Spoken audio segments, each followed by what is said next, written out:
Good morning, everyone. Good morning. We welcome all who seek the meaning of life and who believe that human spirituality is wider than any one tradition and deeper than any one set of opinions. With a respect for our Christian origins, we seek to explore truths from all sources. Our fellowship gives us strength and encouragement in daily living. May it be so. We light our chalice candle as a symbol of hope, peace, joy, and love. The light reminds us that love is the greatest power in the world. The love we share and bless each other with here in our beloved community. The love we take out into the world, bearing and sharing the light, wherever we are and whoever we are with, every day of our lives. As we come together to worship, we remind ourselves to treat all people kindly, because we are one family, to take good care of the earth, because it is our home, and to live lives full of love and goodness. And a little quotation: spring is a reminder that life is a cycle of endings and beginnings, and that every winter has within it the seeds of a new and glorious spring. I thought, for a change, and as it's spring, and as I've been living in the countryside for many years, and was able to observe the seasons in nature in all the glory, then I'd shift the emphasis of the service a little bit to a more earth spirit, which is the Unitarian way of euphemism for pagan format. I know that modern paganism probably has little to do with whatever went on in the distant past. But I do like some of the symbolism that's involved with it. So for that reason, I've placed 4 objects in the room. They are fire, water, earth and air. Fire is associated with the self, and I've checked this out, and I'm fairly sure that is the self. If it's not, well, I can't change it. But that's fire in the self, and that is a masculine symbol representing change through strong will, apparently. Water in the west. Water in the west is a feminine symbol representing the cleansing of the spirit and the beginning of a new life. Earth, and there is earth in there from where I live, from near Barrowsford. Earth in the north represents the bounty of the earth, fertility and prosperity. And air in the east is representative of the breath of life. Now, air is difficult to represent, but apparently you're supposed to use a feather. So just behind there is a tiny little feather which I found this morning. I'm not sure which bird it's from, but there it is.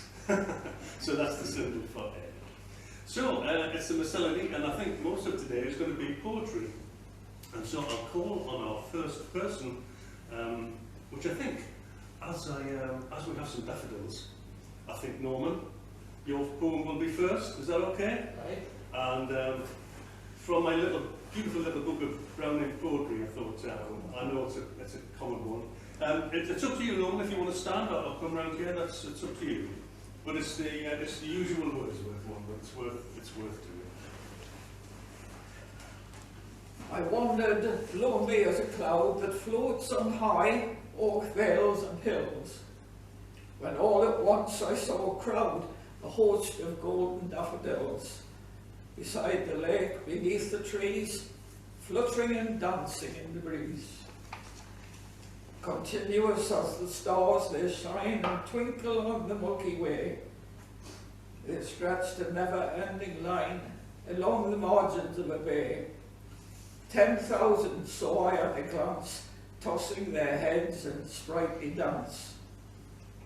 The waves beside them danced, but they outdid the sparkling waves in glee. A poet could not but be gay in such a jocund company. I gazed and gazed, but little thought what wealth the soul to me had brought. For oft, when on my couch I lie, in vacant or in pensive mood, they flash upon the inward eye, which is the bliss of solitude. And then my heart with pleasure fills, and dances with the daffodil. Spirit of life, we come together this spring morning to rejoice in the ongoing song of life that is within us and around us. In this season of renewal, of life bursting into bloom or song, the hidden beauty of nature preparing to unfold, remind us that we too have a hidden inner beauty, reflecting the image of your creative power. Spirit of resurrection, remind us of the power of hope to triumph over fear, the power of love to prevail over the horrors of hate, the potential for peace to be victorious over hostility. Spirit of life, as we feel you flowing and pulsing within, we pray for a courageous and joyous faith, empowering us to become our finest and truest selves, empowering us to see your image in our brothers and sisters, empowering us to participate with you in the creation of a new time of life in which love, justice, beauty and peace are abundantly available to all. I think you all, there are some copies of the alternative Lord's Prayer. You may have to share. We'll read that out then. Eternal Spirit, ever present, if only we have eyes to see, we stand in awe in the presence of the universe. In its proper time, may the mystery unfurl before us. Though fettered by our earthly lives, may the depths of the Spirit be present to us. May the great gifts of the earth sustain us. May the universe forgive our faults and follies. And may we, in equal measure, be forgiving. May we ever turn our eyes towards the light to dispel the darkness which will envelop us. The strength of the universe is all about us. It abounds with power and glory beyond our greatest imaginings. Amen.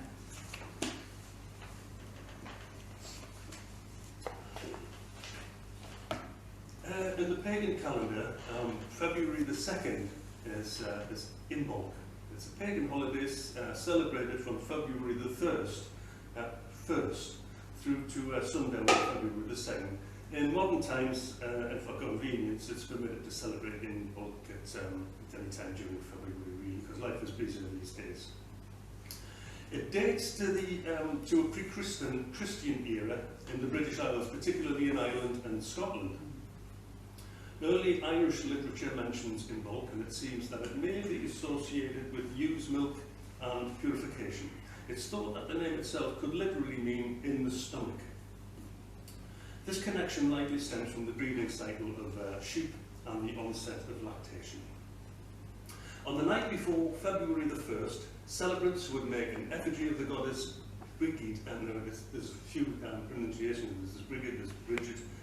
Would breed, or breed, I think is the correct one, and more of her later.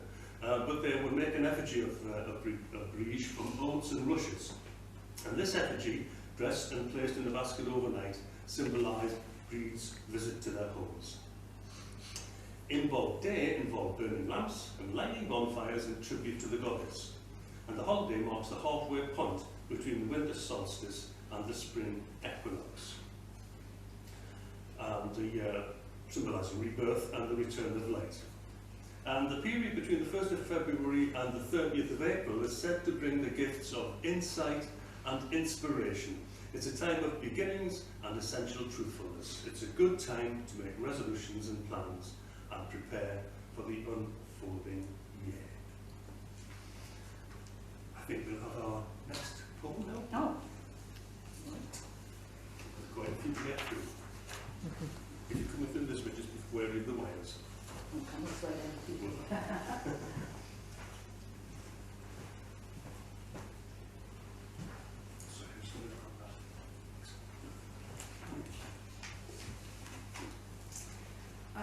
Nature's Way by Heidi Campbell. Upon a nice mid-spring day, let's take a look at nature's way. Breathe the scent of nice fresh air, feel the breeze within your hair. The grass will poke between your toes, Smell the flowers with your nose. Clouds form shapes within the skies, and light will glisten from your eyes. Hear the buzzing of the bees. Climb the tallest willow trees. Look across the meadow way, and you shall see a young deer play. Pick the daisies as they grow. Watch a gentle, cold stream flow. Know the sounds of water splash. Catch its glimmer and flash. When altogether all seems sound, lay yourself upon the ground. Take a moment to inhale, and listen to nature tell her tale. Thank you very much. Okay, now we have the issue. What revision? Potato.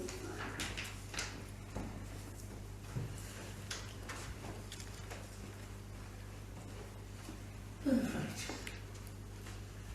When the cold, harsh winter has given its last breath, when the sky above shows life instead of death, when the claws reaching to the frozen sky become decorated with leaves, when the animals long in hiding scurry from trees, we know winter has ended.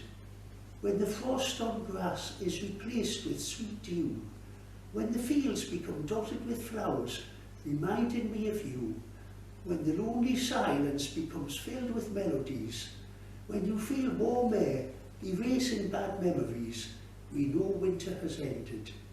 When the hard bare ground becomes painted with green, when the frost-bitten air becomes fresh and clean, when the coats and boots are all stored away, when the playgrounds become occupied again with child's play, we know winter has ended.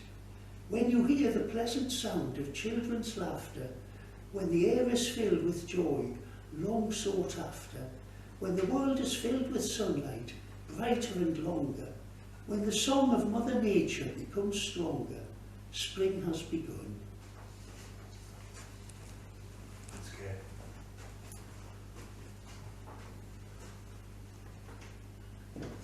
okay.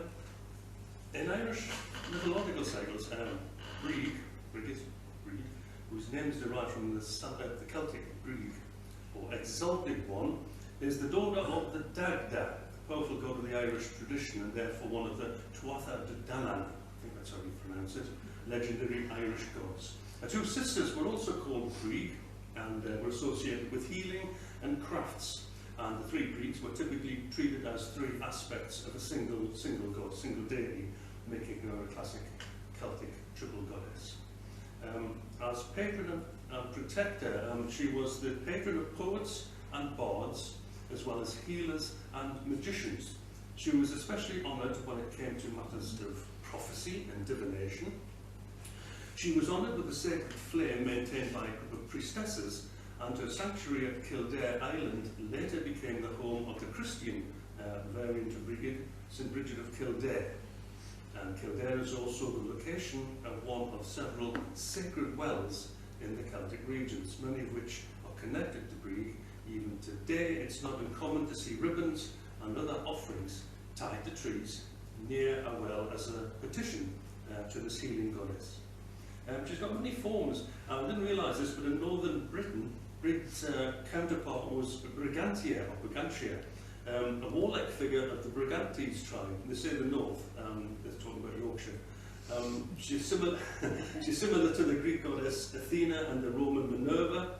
And later, as Christianity moved into the Celtic lands, Saint Brig was the daughter, or was reputed to be the daughter of a Pictish slave who was baptised by Saint Patrick.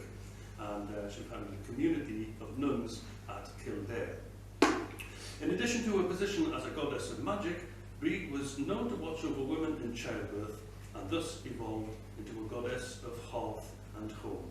And today, many pagans honour her on February the 2nd, which is, of course, inborn. There's a couple of prayers to Brig, which I think are interesting and worth reading. One to Brig as keeper of the flame goes like this: Mighty Brig, keeper of the flame, blazing in the darkness of winter, O goddess, we honour you, bringer of light, healer, exalted one. Bless us now, half-mother, that we may be as fruitful as the soil itself. and our lives abundant and fertile. And there's a prayer to Brigantia, I'm not sure how to pronounce that, but keeper of the forge, and it goes, Hail Brigantia, keeper of the forge, she who shapes the world itself with fire, she who ignites the spark of passion in the poets, she who leads the clans with a warrior's cry, and she who is the bride of the islands and who leads the fight of freedom. Hail Brigantia, defender of king, kin and hearth, she who inspires the bards to sing, she who drives the smith to raise the hammer, she who is a fire sweeping across the land.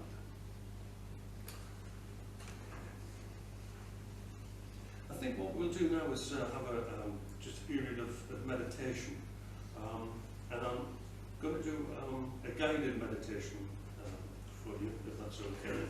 So just find a comfortable position, find yourself, make yourself comfortable, I should say, and close your eyes and keep them open, whichever you want to do. So let's just have this period of meditation, and afterwards we'll have a little bit of music. So, first of all, try and think of your present life as a blooming flower. Close your eyes and breathe in this image. See a bud that hasn't yet bloomed. Try and create the most vivid image in your mind. Now work your way down to the soil. What form does the soil take for you? Turn your attention to the feelings or experiences coming up. Give them space.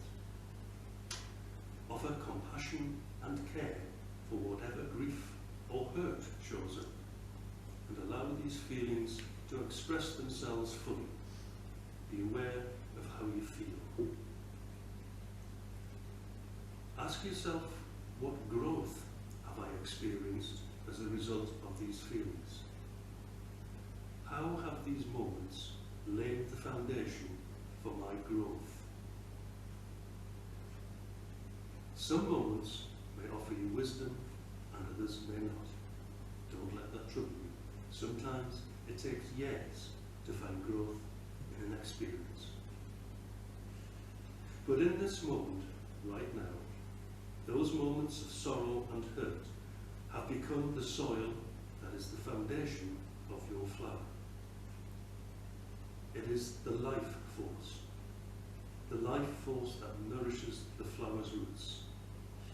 Feel this shift, breathe it in, feel that energy strengthen and grow.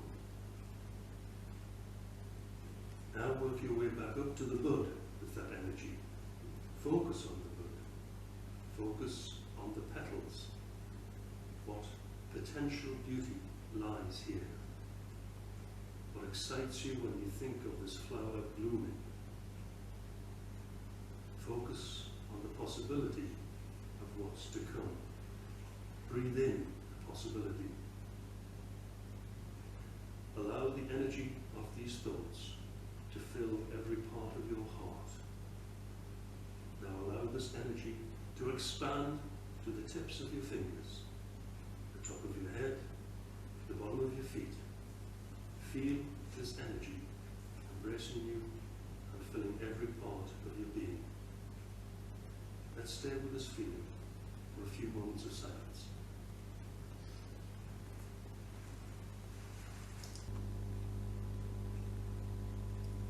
Eternity is here and now.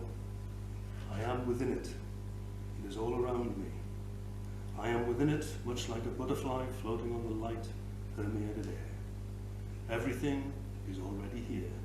Eternity now, immortal life now, blessed be.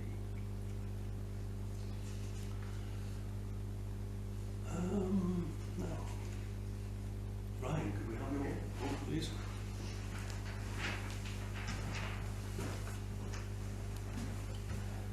Song of March by Patricia L. Sisko. With winter's footprints in the past, and snow begins to melt at last, with longer days and shorter nights, the wayward winds of March take flight. 4 winds she holds within her grip, then hurls them from her fingertip. Her woolly, fleecy clouds of white she sets in skies of blue delight. Her wild bouts of gusty breezes roar through valleys, hills and trees. That high-pitched whistling song she sings awakens earth and flowering things. She tears a hole in heaven's sky, so sun can shine and rain can cry. She gently calms as springs draw near, as blooming daffodils appear. She welcomes April showers in, then gathers up her dwindling winds. Now her long journey home begins, knowing she'll be back this way upon a cold, late winter's day. When nights grow short and days grow long, listen for her whistling song. That's fine. Right, so where am I? I think you have it's a normal reading.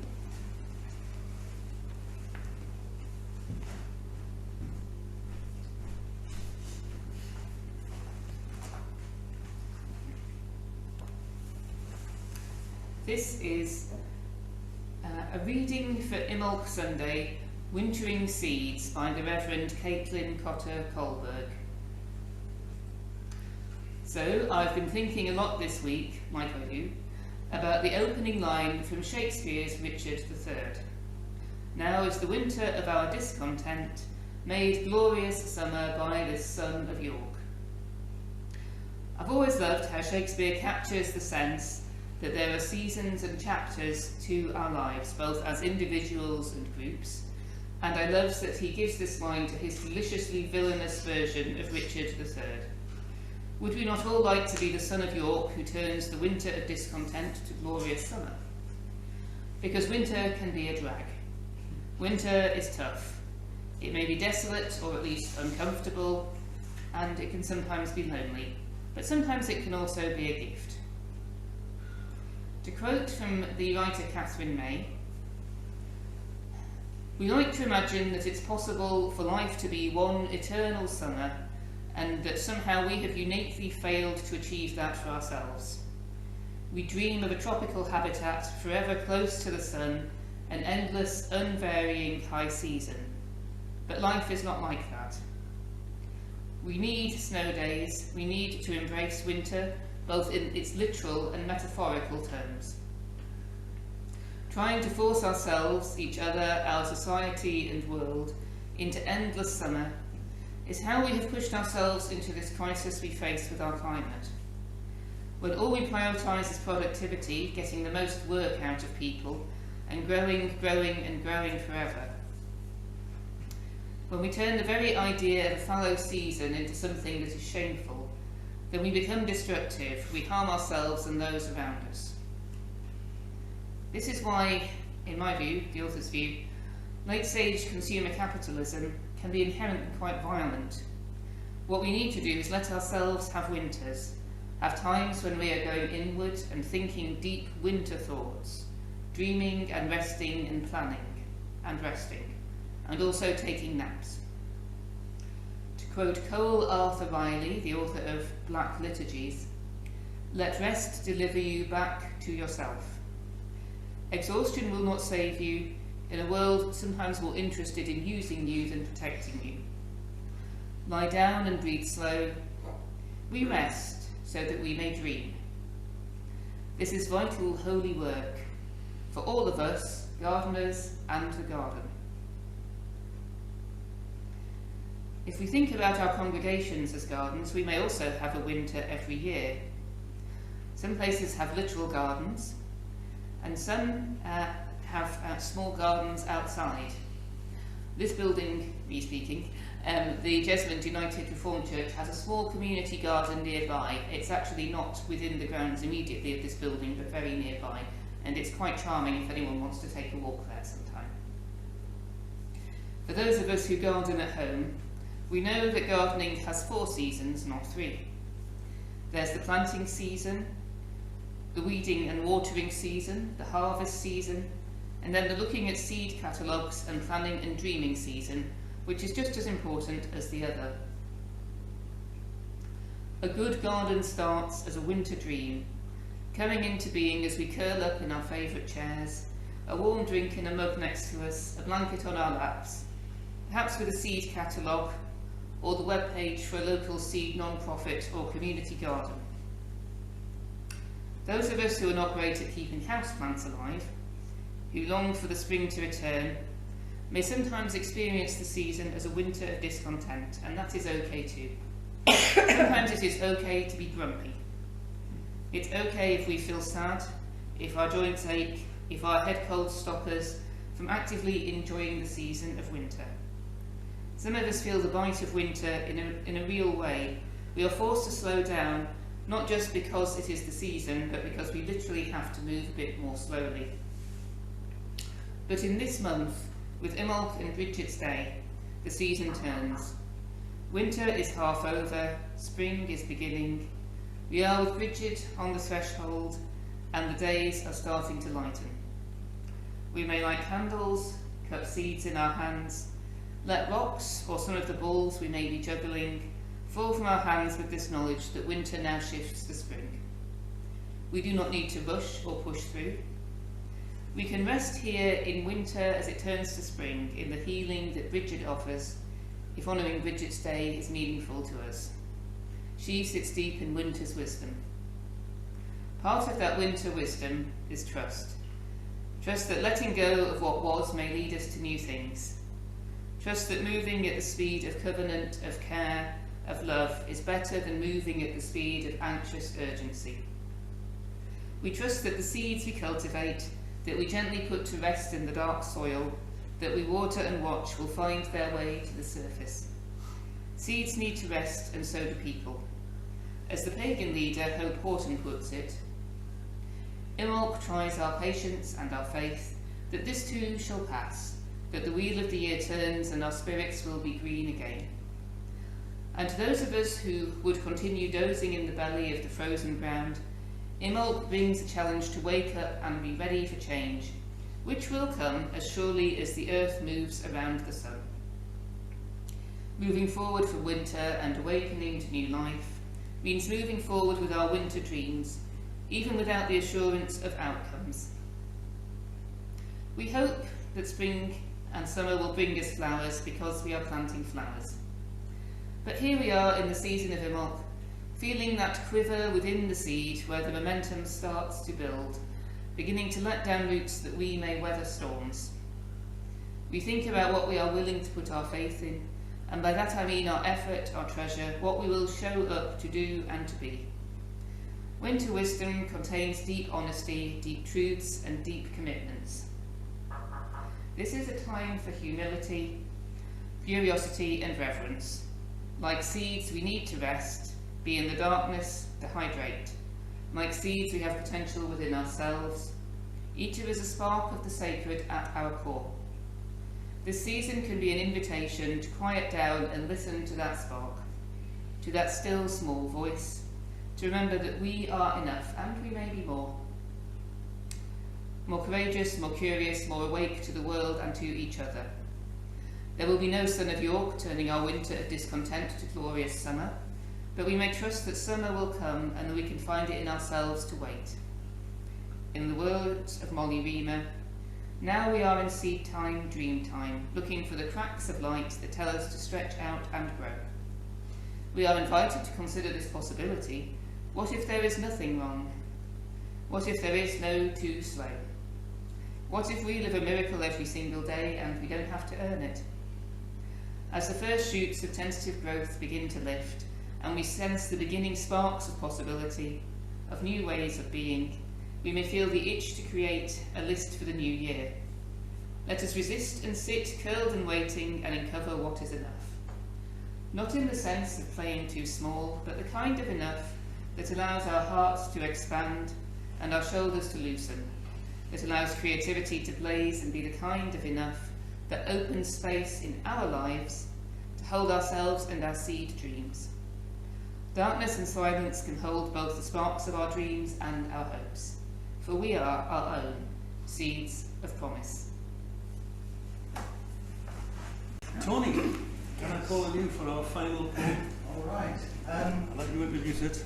Yeah, this is The Year's Awakening by Thomas Hardy, and he dated it February 1910. How do you know that the pilgrim track along the belting zodiac, swept by the sun in his seeming rounds, is traced by now to the fish's bounds and into the ram, when weeks of cloud have wrapped the sky in a clammy shroud, and never as yet a tinct of spring has shown in the earth's appareling? O vespering bird, how do you know? How do you know? How do you know, deep underground, hid in your bed from sight and sound, without a turn in temperature, with weather life can scarce endure, that light has won a fractions of strength, and day put on some moment's length, whereof in merest rote will come, weeks hence, mild airs that do not numb. O crocus root, how do you know? How do you know?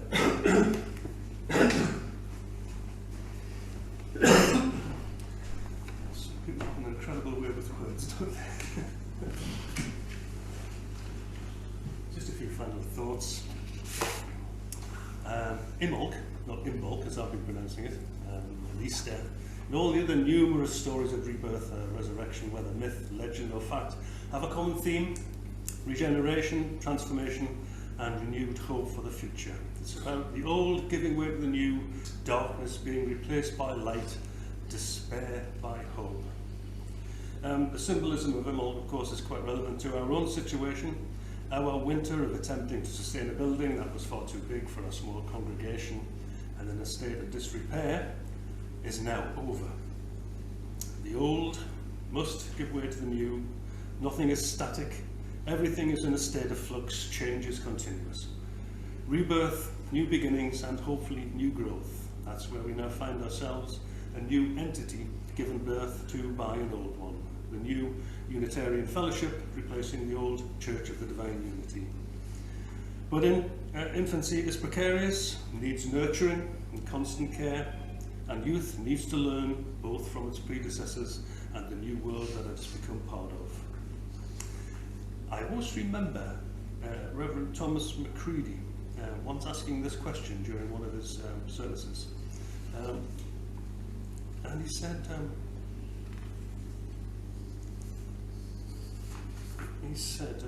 what does the future hold for a movement whose reason for being and prime objective was the promotion of religious tolerance, now that religious tolerance is the accepted norm in civilized, enlightened society? When William Turner was Minister of Hanover Chapel in Newcastle, you couldn't hold public office in this country unless you accepted certain religious principles dictated by the established church. And taking the sacrament was a prerequisite for holding any government position. The battle that Turner took part in has been won, but we no longer have those intolerant religious restrictions imposed upon our daily lives. But could it be that we are now seeing the re-emergence of religious intolerance in a wider, even more global form? The Daily News would seem to confirm this. So maybe Unitarianism is no longer an anachronism that has served its purpose. Maybe it's time for our rebirth. And just as children take on some of the characteristics of their parents and ancestors, but always turn out to have their own unique physical and mental makeup, that's presumably what will happen to us. We've been reborn, now it's time for care, nurture, and hopefully growth. May there always be work for your hands to do. May your purse always hold a coin or two. May the sun always shine on your window pane. May a rainbow be certain to follow each rain. May the hand of a friend always be near to you, and may your heart be filled with gladness to cheer you.